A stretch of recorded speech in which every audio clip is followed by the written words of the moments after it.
36 नवविवाहित 2 मुझे पादरी से खेद है कि उसने हमारी शादी करवाने के लिए अपनी रात में खलल डाला। मुझे आश्चर्य है कि कितने जोड़े देर रात उसके पास आए होंगे और अपने दोस्तों और परिवार के बिना शादी करने के लिए कहा होगा। एलेसेंड्रा ने खिड़की से बाहर देखते हुए कहा, जब वे उन घरों से गुजरे जिनसे वह अपरिचित थी। रात में बहुत कुछ ऐसा होता है जिसकी आप कल्पना भी नहीं कर सकते। चर्च आमतौर पर देर रात तक खुला रहता है ताकि आश्रय की जरूरत वाले किसी भी व्यक्ति या उन जोड़ों का स्वागत किया जा सके जो अपने परिवार की पीठ पीछे शादी करना चाहते हैं। अगर आप चाहें तो हम एक बड़ा समारोह आयोजित कर सकते हैं, एडगर ने कहा, हालांकि उसे इसकी परवाह नहीं थी। कोई जरूरत नहीं है, एलेसेंड्रा ने जवाब दिया। वह सिर्फ एडगर के साथ समारोह में जाना पसंद करती है। मेरी शादी में शामिल होने के लिए मेरे पास कोई दोस्त या परिवार नहीं है। जो कोई भी आता है वह सिर्फ तुम्हारे करीब आने की कोशिश करता है। शायद अगर तुम्हारा परिवार चाहता है कि तुम एक उचित शादी करो तो मुझे एक और समारोह करने में कोई आपत्ति नहीं होगी। मैं अपने घर में मेहमानों को खिलाने पिलाने और उनके सत्कार पर पैसे खर्च नहीं करना चाहता। हमारी शादी कैसे होगी यह मेरे लिए मायने नहीं रखता। मुझे लगता था कि हर लड़की शादी का जोड़ा पहनकर शादी के मंडप में चलने का सपना देखती है। फिर भी आप सज धज कर रह सकती हैं। हमें अपनी शादी का चित्र बनवाना है, जिसे टांगना है। एडगर ने मन ही मन यह नोट कर लिया कि कल शहर के सबसे अच्छे कलाकारों में से किसी एक को ढूंढना है। मैं दूसरी लड़कियों की तरह नहीं हूं क्योंकि मैंने कभी शादी करने का सपना नहीं देखा। ये सिर्फ कुछ ऐसा था जो मैं अपने परिवार से दूर होने के लिए करना चाहती थी। लंबे समय तक उसे विश्वास नहीं था कि कोई उससे शादी करना चाहेगा, इसलिए उसने शादी की योजना बनाने में समय बर्बाद नहीं किया। मैंने पेंटिंग, खाने के बारे में बहुत सोचा जो मैं खाना चाहती हूँ और जिन जगहों पर मैं जाना चाहती हूँ। मैंने उन चीज़ों की एक लंबी सूची लिखी है, उसने आगे कहा। एक जगह चुन लो जहां तुम जाना चाहते हो क्योंकि हमारे पास अपने हनीमून के लिए यात्रा करने का समय होगा। मेरे पास पूरे राज्य में कई घर हैं जहां हम रह सकते हैं। हम चर्च के करीब हैं। अगर हम भाग्यशाली रहे तो कल घोषणा करने से पहले हमारी शादी की खबर फैलाने वाला कोई नहीं होगा। एडगर नहीं चाहता था कि कोई भी आधी रात को उसके घर पर आकर उसे बधाई देने की कोशिश करे। यदि राजा ये पुष्टि करने के लिए कि यह अफवाह सच है या नहीं महल से बाहर निकल आए तो उसे आश्चर्य नहीं होगा। एलेसेंड्रा भी चाहती थी कि उनकी शादी की खबर रात भर गुप्त रहे। उसे बहुत कुछ पचाना था और वह आखिरी चीज जो वह चाहती थी कि जो लोग उसे नहीं जानते वे उससे और एडगर से मिलने आए। वह एडगर की दुल्हन बनने पर उनकी प्रतिक्रियाओं के लिए खुद को तैयार करने की मानसिक स्थिति में नहीं थी। एक रात आराम करने के बाद वह तैयार हो जाएगी, शायद। ये शर्म की बात है कि आपका मास्क गिर गया। चर्च आने से पहले मुझे दूसरा मास्क ले लेना चाहिए था। मुझे नहीं लगता कि इस समय कोई ऐसा स्टोर खुला होगा जो उचित मास्क बेच रहा हो, एडगर ने कहा। कौन से मुखौटे उचित नहीं है? एलेसेंड्रा ने गलती से जोर से पूछा। एडगर के होठों पर हल्की सी मुस्कान उभरी। जोड़े अपने घरों की गोपनीयता में जो कुछ भी करते हैं, उसका व्यवसाय बढ़ रहा है। बहुत से लोग इसे नापसंद करते हैं, इसलिए ये व्यवसाय केवल रात में ही साहसिक जोड़ों के लिए खुले रहते हैं। मैंने सुना है कि मुखौटे और चाबुक सबसे लोकप्रिय वस्तुएं हैं।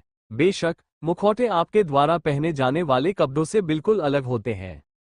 और तुम्हें ये सब कैसे पता है? एलेसेंड्रा को जिज्ञासा हुई बिना नहीं रहा।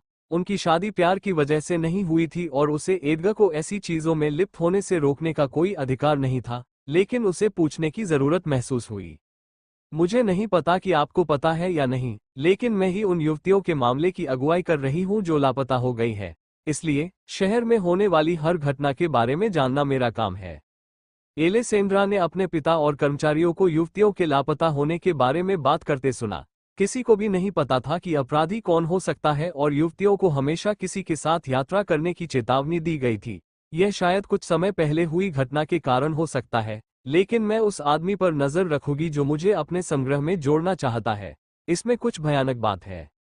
स्मार्ट लड़की, एडगर ने उसकी तारीफ की। मेरे पास पुरुषों और महिलाओं की एक सूची है जो मुझे लगता है कि महिलाओं के गायब होने के लिए जिम्मेदार हो सकते हैं। तुम्हारा छोटा प्रेमी पहले से ही उस सूची में है। विलियम लैनकिस्टर से दूर रहो। विलियम लैनकिस्टर, एलेसेंड्रा ने नाम दोहराया क्योंकि यह परिचित लग रहा था। फिर उसे समझ में आ गया। जब मैं बच्ची थी तो मैं उनसे कई बार मिल चुकी हूँ। वह अक्सर मेरे पिता के पास आते थे और मेरे लिए उपहार लाते थे। उनकी उम्र मेरी उम्र से दोगुनी है। कोई मुझे ऐसे व्यक्ति को सौंपने के बारे में कैसे सोच सकता है जिसने मुझे बचपन में खेलते देखा है? मुझे घृणा महसूस होती है। बचपन में विलियम के साथ हुई कई मुलाकातों के बारे में सोचते ही एलेसेंड्रा की रूह कांप उठी। उसके पिता इतनी जल्दी मौत के हकदार नहीं थे। ये सब बंद दरवाजों के पीछे होता है। जब धन दौलत के आदि लोग कर्ज में डूब जाते हैं तो वे पैसे पाने के लिए कुछ भी कर सकते हैं। तुम्हारे पिता ने जो किया है उसकी कीमत उन्हें चुकानी पड़ी है और मुझे यकीन है कि अब वे जहां भी हैं उन्हें प्रताड़ित किया जा रहा है। एडगर ने एलेसेंड्रा को थोड़ी शांति देने के लिए कहा। एडगर को पछतावा होने लगा कि उसने डेसमंड को जल्दी मौत देने के बजाय उसे यातना क्यों नहीं दी। डेसमंड के लिए जल्दी मौत एक उपहार थी। डेसमंड की आत्मा को बेचैन करने का सबसे अच्छा तरीका उस एक चीज को बर्बाद करना होगा जिसे वह सच में प्यार करता था, उसकी प्रतिष्ठा। एलेसेंड्रा उसकी बुरी प्रतिष्ठा से बच जाएगी क्योंकि वह कुछ ही मिनटों में कोलिंस बन जाएगी। हम चर्च पहुंच चुके हैं। क्या तुम्हें अपने लिए कुछ समय चाहिए? एडगर ने पूछा जब उसने कोई जवाब नहीं दिया। जब बात उसके पिता की आई और आज रात वह उसके साथ क्या करने वाले थे तो उसे बहुत कुछ सोचना था। नहीं, मैं अकेली नहीं रहना चाहती। हमें जल्दी से अंदर जाना चाहिए। कैटरीना किसी को शहर के गार्ड को बुलाने के लिए भेज सकती थी। एलेसेंड्रा ने अपना गला साफ किया और जो कुछ भी महसूस कर रही थी उसे एक तरफ धकेल दिया। उसके पास यहाँ बैठकर अपने पिता के बारे में या जो वह महसूस कर रही थी उसके बारे में सोचने का समय नहीं था। एडगर ने उसकी बात मान ली। उसे अकेले समय बिताने के लिए मजबूर करने का कोई मतलब नहीं था जब वह ऐसा नहीं चाहती थी। उसने गाड़ी खोली, बाहर निकलकर ये देखने लगा कि चर्च के आसपास कौन है और जब सब साफ हो गया तो उसने अपना हाथ एलेसेंड्रा को दिया ताकि वह बाहर आ सके। एलेसेंड्रा ने सावधानी से गाड़ी से बाहर निकलने के लिए एडगर का हाथ पकड़ा और अपने दूसरे हाथ से उसका कोट अपने सिर पर रखा। उसने पुजारी के सामने खड़े होने से पहले कोट उतारने के बारे में सोचा। वह अपनी शादी को याद करके नहीं चाहती थी कि उसने कोट का इस्तेमाल करके कैसे अपना चेहरा छुपाया था। एलेसेंड्रा चर्च के हर कोने को देखने से खुद को रोक नहीं पाई क्योंकि यह लंबे समय के बाद उसकी पहली यात्रा थी। चर्च की उसकी यादें धुंधली थीं और उसे कुछ भी याद नहीं आ रहा था। Duke Collins. सफेद लिबादे में एक आदमी ने चर्च के दरवाजे पर दोनों का स्वागत किया। इस यात्रा के लिए मुझे क्या देना है? जब भी आप चर्च आते हैं तो मुझे अंतिम संस्कार की तैयारी करनी होती है। मुझे उम्मीद है कि ऐसा नहीं होगा। तुम्हारे व्यवहार के आधार पर आज रात अंतिम संस्कार की कोई आवश्यकता नहीं होगी पीटर। एडगर ने पादरी का अभिवादन किया। चर्च में खून नहीं बहना चाहिए एडगर, तुम ऐसा दोबारा नहीं कर सकते। पीटर ने एडगर को घूर कर देखा। एडगर ने चर्च में तब तबाही मचा दी जब वह एक आदमी को मारने के लिए अंदर घुसा। ये तुम्हारी गलती थी कि तुमने एक ऐसे आदमी को छुपाया जिसने हत्या की थी। अगर तुम उसे मेरे अनुरोध के अनुसार बाहर ले आते तो चर्च में इतनी गंदगी नहीं होती। तुमने ऐसी घटना होने दी। ये कितना भयानक है। एडगर ने स्थिति को घुमा दिया। इस बीच एलेसेंड्रा को यह सुनकर आश्चर्य हुआ कि एडगर ने चर्च में किसी की हत्या कर दी है। वह उसे जितना अधिक जानती थी उसके कार्यों से उसे कितनी बार आश्चर्य होता। तुम यहाँ क्यों हो एडगर? यहाँ पुजारी के अलावा कोई नहीं है और मुझे यकीन है कि उन्होंने किसी को नहीं मारा या कोई और अपराध नहीं किया। पीटर एडगर से जल्द छुटकारा पाना चाहता था। एडगर कोलिंस जहां भी जाता मुसीबतें उसके पीछे पीछे आती। मैं यहाँ शादी करने आया हूँ। मैं चाहता हूँ कि तुम तुरंत समारोह संपन्न करो। पीटर की नजरें एडगर और अपना चेहरा छुपाने वाली महिला के बीच घूम रही थी। कुछ देर चुप रहने के बाद वह हंसने लगा। हालांकि जब एडगर खुश नहीं हुआ और महिला ने एडगर द्वारा बताए गए मजाक पर कोई प्रतिक्रिया नहीं दी तो पीटर की हंसी बंद हो गई। तुम दोनों क्यों नहीं हंसे? क्या तुम सच में शादी करने आए हो? क्या तुम्हें लगता है कि मैं यहाँ आकर मजाक करने में अपना समय बर्बाद करूंगा? मुझे अपना समय बर्बाद करना पसंद नहीं है। पीटर, क्या तुम ऐसा कर सकते हो या फिर किसी दूसरे पादरी द्वारा अंतिम संस्कार और शादी करवाना जरूरी है? यह मत भूलो कि तुम मुझ पर एहसानमंद हो। एडगर ने पीटर को पादरी बनने से पहले के अपने अतीत के बारे में अपनी जानकारी याद दिलाते हुए कहा। बहुत अच्छा। क्या गवाह बाहर है? पीटर ने पूछा और एडगर को जल्द से जल्द चर्च से बाहर निकालने का फैसला किया। आप गवाह हैं, एडगर ने उत्तर दिया। ऐसा नहीं है, लेकिन ठीक है। पीटर ने बड़बड़ाते हुए एडगर द्वारा साथ लाई गई महिला की ओर देखा। उसने अपने सिर पर कोट क्यों पहना हुआ है? क्या वह कोई महत्वपूर्ण व्यक्ति है या शायद? पीटर ने अपने चेहरे पर हाथ फेरा। क्या तुम्हें उसकी शक्ल पर शर्म आती है? मेरी गलती। एडगर के हाथ ने अचानक उसके गले को लपेटते ही उसका गला रुंध गया। एलेसेंड्रा ने मन ही मन सोचा, ये कितना अजीब पादरी है। एक बात तो तय है, उसकी शादी की रात कभी नहीं भूली जा सकेगी। नवविवाहित 3, तुम्हें शायद रिटायर हो जाना चाहिए। पीटर, तुम्हारी याददाश्त खराब लगती है। एडगर ने पीटर का गला जोर से दबाया। वह किसी और को अपने सामने एलेसेंड्रा का अपमान करते हुए नहीं देखना चाहता था। ये बुरा होगा। मैं कैसे भूल सकता हूँ कि तुम इस अद्भुत महिला से शादी करने आए हो। पीटर ने अपने मुंह पर हाथ से थपथपाया और खुद को ऐसी टिप्पणी करने के लिए डांटा। मैं इस टिप्पणी के लिए माफी चाहता हूँ, मिस। मुझे इससे कोई आपत्ति नहीं है। किसी के लिए शादी में सिर पर कोट पहनकर आना अजीब बात होगी, एलेसेंड्रा ने जवाब दिया। चच ने अजीबोगरीब चीजें देखी है। अब मुझे अंगूठियां दे दो। पीटर ने अपना हाथ आगे बढ़ाया और अंगूठियों को अपनी हथेली में रखने का इंतजार किया। क्या आपके पास अंगूठियां हैं? सिर्फ सगाई की अंगूठी। एडगर ने अपनी पैंट की जेब में हाथ डालकर वह अंगूठी निकाली जो उसने कुछ देर पहले खरीदी थी। क्या तुम्हें ये पसंद है? उसने इसे एलेसेंड्रा को दिखाया। तुमने अभी तक उसे सगाई की अंगूठी नहीं दिखाई है। पीटर ने अपना हाथ अपने माथे पर रखा और एडगर की इस बेरुखी को देखकर लगभग लड़खड़ाते हुए पीछे की ओर झुक गया। अगर महिला गर्भवती नहीं है तो कृपया किसी और समय फिर से आए या एक उचित शादी की योजना बनाएं। एडगर ने पीटर के पीछे देखा और वेदी के पास तारों का एक छोटा सा ढेर देखा। मुझे तार का एक टुकड़ा दे दो। वह 2 अस्थायी छल्ले बनाने के इरादे से पीटर के पास से चला गया। सुबह तक उसे सही छल्ले मिल जाएंगे। उसने तो प्लीज भी नहीं कहा। पीटर ने बड़बड़ाया, लेकिन एडगर का ध्यान भटकने पर उसने अपने पास खड़ी महिला से बात करने का फैसला किया। अगर तुम उससे सिर्फ इसलिए शादी कर रही हो क्योंकि वह सुंदर और अमीर है, तो दोबारा सोचो। मैं हमेशा कहता रहता हूं कि शादी सिर्फ प्यार के बारे में होनी चाहिए। क्या तुम वाकई ऐसा करना चाहती हो? हाँ, एलेसेंड्रा ने जवाब दिया। इस दुनिया में कुछ भी उसका मन नहीं बदल सकता। पीटर ने अपने कंधे के ऊपर से एडगर को देखा जो अभी भी तारों से खेल रहा था। वह हमारी आवाज नहीं सुन सकता, तुम्हें पता है। तुम मेरे साथ ईमानदार हो। मैंने कसम खाई है कि जो तुम मुझे बताओगे मैं कभी किसी और को नहीं दोहराऊंगा। मैं सचमुच उससे शादी करना चाहती हूँ, लेकिन आपकी चिंता के लिए धन्यवाद। पीटर ने आह भरी, ये जानते हुए कि यह सब अच्छा नहीं होगा। लेकिन जो युवतियां उनसे मिलने आती थीं, वे हमेशा प्यार में अंधी हो जाती थीं। वे सभी शादी करना चाहती थीं, लेकिन उन्हें नहीं पता था कि वे किस चीज के लिए खुद को हमेशा के लिए तैयार कर रही है। उसने उसे इस बारे में सोचने का मौका दिया, लेकिन चूंकि वह अड़ी हुई थी, इसलिए उसने हार मान ली। मैं एक बात पूछना चाहती हूँ, क्या आपके पास शायद सही मुखौटे पड़े हैं? मुझे अपना चेहरा दिखाना पसंद नहीं है। जब आप एडगर और मेरी शादी करवा रहे हो, तो मुझे अपने सिर पर कोट पहनकर खड़ा होना ठीक नहीं लगता। एलेसेंड्रा कोट को पूरी तरह से उतारकर अपना चेहरा दिखाना चाहती थी, लेकिन खुद को ऐसा करने के लिए मजबूर नहीं कर पा रही थी। इस मिलन में कुछ भी ऐसा नहीं है जो सही लगे, पीटर ने बड़बड़ाया। उसे लगा कि यहाँ एकमात्र समझदार व्यक्ति वही है। तुम किस्मत वाले हो। हर बार जब कोई मुखौटा नृत्य होता है तो कुछ महिलाएं और पुरुष यहाँ आकर रोते हैं। या तो वे जिस व्यक्ति से प्यार करते हैं उसके किसी और से सगाई करने की घोषणा करते हैं, या जब मुखौटे उतारने का समय आता है तो वे ये देखकर चौंक जाते हैं कि वे पूरी रात किसका मनोरंजन कर रहे थे। पीटर कभी भी किसी से सहमत नहीं हो सकता था जो चच को उबाऊ बताता था। वहां हमेशा कुछ न कुछ अजीब होता रहता था। कोई भी व्यक्ति अपने मुखौटे, दस्ताने या जूते लेने के लिए वापस नहीं आया है, लेकिन हमने उन्हें एक बॉक्स में संग्रहित किया है, ताकि अगर वे कभी उन्हें लेने आए तो वे उन्हें ले सके। कभी कभी लोग अपनी पहचान छिपाने के लिए बड़ी टोपी या घूंघट पहनकर आते हैं ताकि किसी को पता न चले कि वे अपने पापों को स्वीकार करने आए हैं। क्या आप इसके बजाय घूंघट लेना चाहेंगे? पीटर ने पाया कि यह इस अवसर के लिए अधिक उपयुक्त था। हाँ, धन्यवाद। एलेसेंड्रा इससे अधिक खुश नहीं हो सकती थी कि चच में ऐसी चीजें थीं। आपका नाम क्या है? मुझे इसे हमारे रिकॉर्ड के लिए कागज पर लिखना होगा। मैंने पहले कभी आपकी आवाज नहीं सुनी। क्या आप कभी किसी शादी या अंतिम संस्कार में शामिल नहीं हुए? नहीं, मैंने कभी भी दोनों में से किसी में भाग नहीं लिया है।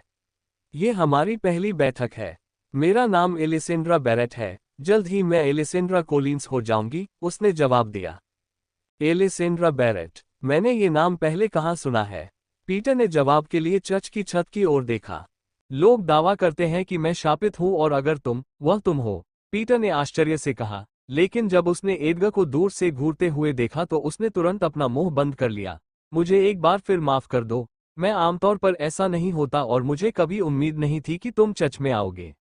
एलेसेंड्रा अपनी उंगलियों से खेल रही थी। अचानक उसे घबराहट महसूस होने लगी। ये अफवाहें सच नहीं है। मैं शापित नहीं हूँ। क्या तुम चाहते हो कि मैं चली जाऊं? बेशक, तुम शापित नहीं हो। केवल एक मूर्ख ही ऐसी बात पर विश्वास करेगा। कृपया मेरे शब्दों को गलत न समझें। मैंने सुना है कि बैरन ने आपको शायद ही कभी घर से बाहर जाने दिया हो, इसलिए मुझे आपसे मिलने की कभी उम्मीद नहीं थी। चच कभी किसी को भी बाहर नहीं भेजेगा। हम किसी भी व्यक्ति को अपने साथ लेते हैं चाहे उसका अतीत कुछ भी हो। चर्च अपराधियों के भागने और छिपने की जगह बन गया है। थोड़ा और सावधान रहो, नहीं तो तुम उस व्यक्ति को शरण दे सकते हो जो तुम्हारी जान लेना चाहता है। एडगर ने पीटर को चेतावनी दी। मुझे लगता है कि वह व्यक्ति अभी यहीं है, पीटर ने खांसते हुए कहा, क्योंकि वह एडगर का जिक्र कर रहा था। उसे हमेशा पता था कि अगर कोई उसे मारेगा तो वह एडगर ही होगा। ये लो एलेसेंड्रा, मैं शादी के लिए कागजात और बाकी सब कुछ ले लूंगा ताकि तुम दोनों अपने रास्ते पर जा सको। मुझे खेद है कि कोई दूसरा पादरी उपलब्ध नहीं था। पीटर बहुत ज्यादा बोलता है। वह कई दिनों तक बात कर सकता था, एक ऐसा हुनर जो उसने लोगों को ठगने से पहले इस्तेमाल किया था। एडगर ने पादरी को चिढ़ाने के लिए जोर से कहा, हम उसके द्वारा मुझे ठगने की कोशिश के जरिए मिले थे। मैंने लगभग उसका हाथ काट दिया था और किसी तरह वह पादरी बन गया। ओह, एलेसेंड्रा के पास कहने के लिए शब्द नहीं थे। वह समझ नहीं पा रही थी कि पीटर कैसे धोखाधड़ी से पादरी बन गया। आपको हमेशा अपने अतीत को पकड़े रहने की जरूरत नहीं है। आगे बढ़ो और कुछ ऐसा खोजो जिससे आपको खुशी मिले। कल जब हम तुम्हारा सामान ले लेंगे तो तुम्हें उस घर में कभी भी कुछ भी देखने की जरूरत नहीं होगी, एडगर ने कहा। मुझे पता है, अगर मैं उस रात तुमसे नहीं मिली होती और मेरे पिता ने मुझे विलियम के साथ जाने के बारे में नहीं बताया होता तो मैं सब कुछ छोड़कर भाग जाती। मुझे नहीं पता कि मैं कहाँ जाती क्योंकि मेरे पास पैसे नहीं है, लेकिन मैं उस घर में कभी नहीं लौटती। मेरे पिता चले गए हैं और मेरी माँ कहीं नहीं मिल रही है। मैं बैरेट के रूप में अपने जीवन को उसी क्षण से छोड़ रही हूँ जब मैंने कहा कि मैं ऐसा करूँगी। दुर्भाग्य से मुझे पता है कि कैटरीना और केट मुझे ढूंढने आएंगी। एलिसेंड्रा ने आह भरी, ये जानते हुए कि कल अराजक होगा। एडगर ने वादा किया, मैं उन्हें तुमसे दूर रखूंगा। उसकी अनुमति के बिना किसी को भी उसकी संपत्ति पर पैर रखने की अनुमति नहीं थी। नहीं, मैं उन्हें खुद ही संभाल लूंगी। आपने मेरे लिए पहले ही बहुत कुछ किया है और जितना आपके लिए उनसे निपटना आसान होगा, मुझे इसे अपने आप ही संभालना होगा। आपकी पत्नी के रूप में मेरे सामने कई बाधाएं आएंगी और मैं उन सभी को हल करने के लिए आप पर निर्भर नहीं रह सकती।